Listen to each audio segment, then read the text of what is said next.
Is it obvious for an actor like you to want to play J.M. Barrie and the story of Peter Pan, or not? Is it obvious? Is it an obvious choice? It seemed obvious for me. It seemed like, I mean, almost instantly as I was reading the screenplay, it seemed like the right thing to do. Because I remembered hearing sort of these stories about Barrie that were less than kind and downright, you know, sort of monstrous. You know, that basically boiled down to just rumor and hearsay, and I thought, that guy, you know, what he gave to the world, you know, with the story of Peter Pan, and other things certainly, but especially with Peter Pan, that gift that he gave us, he deserves more, you know. So if there's any way I can kind of clean up, you know, brush off some of the dirt that's been thrown on his name, I wanted to be able to do that. Now here's a guy who left the proceeds, all the profits from the book, from the play, from whatever, all the rights to the Great Ormond Street Hospital for children. It's not often you hear about people doing things like that, especially in today's world. So I think he was a great man, and I wanted to salute him. You certainly did. How old were you when you first read Peter Pan or saw Peter Pan in a play or film? I was probably about, that's probably about 5 or 6, I think, when I saw the animated feature, the Disney thing. And I loved it. I mean, I liked it very much, you know. But for me, you know, at that time, growing up, I was much more interested in, you know, monster movies and stuff, you know.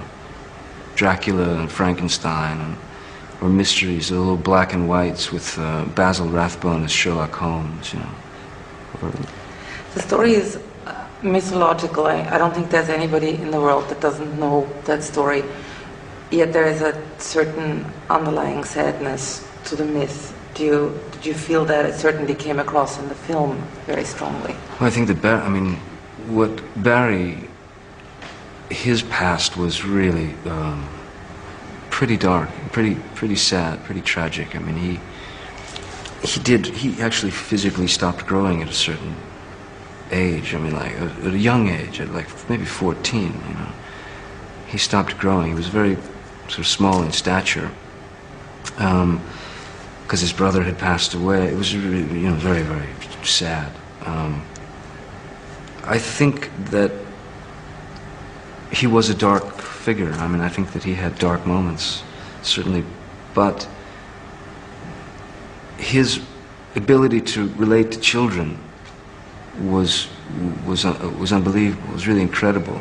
He related to children much more than he did adults. He couldn't find his place socially, you know, with his contemporaries. But with children, he was on the floor, you know, sort of playing, you know, Indians or whatever. You know. So. Do you find the message of the boy who never grows up or never wants to grow up, or, I mean, the person who never wants to grow up, inspirational or tragic?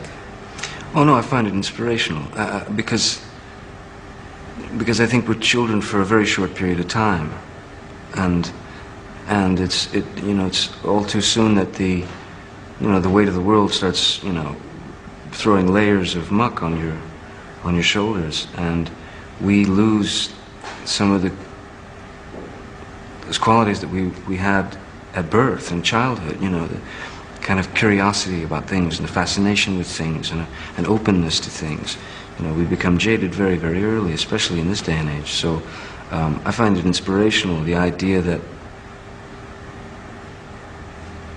it's very, very important to try to save those things and retain that and use it in your life. You know, I think what Barrie was saying was, you know, fight it. You know, do your best to not grow up so quickly. It's okay to grow old or be an adult, but maintain those beautiful qualities. You know, because it's necessary in life. You know, it's important stuff. Talk about working with Mark. Mark was joking before that he didn't grow up on Peter Pan, he grew up on Heidi. So he gets, seems to me, we've all seen it in Monsters Ball, amazing things out of actors. Did you totally connect with this? It seemed like that. Yeah, what's amazing about Mark is first his inability to manufacture emotion, you know, within the context of the story or scene. He won't let you get by with a lie. It's got to come from a place of truth, and he's a real alarm system built into him for that. He was great in that sense. He's also, I mean, he's a very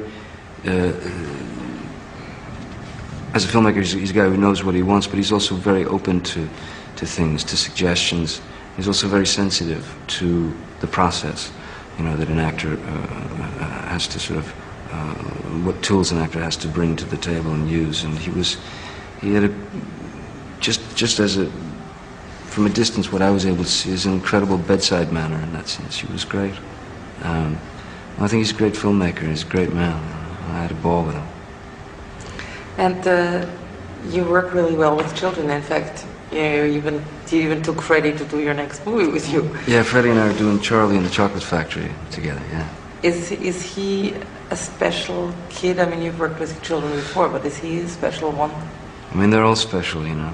They're all special. They're all unique in their own way. And all the boys in this were very talented and just great guys, you know, great fun to be around. Freddie had the majority of the work, you know. He had the bulk of the workload, and he was a trooper. He was amazing. Very pure, the little guy. He's a good man. Yeah, he's very gifted, very talented. I really loved him, you know. I love that kid. Yeah. And metaphorically speaking, and being a little poetic here at the end, Neverland stands for something. Have you found your Neverland? I think the idea of Neverland is that it can be whatever you want it to be. You close your eyes and travel, you know. You go wherever you want to go, you know. For me, you know, my everything is, I got it, you know. I mean, it's, you know, my kids, you know, my girl, my family, pure happiness, you know. So yeah, I've arrived there, you know, luckily. But I'm very blessed in that sense. Thank you.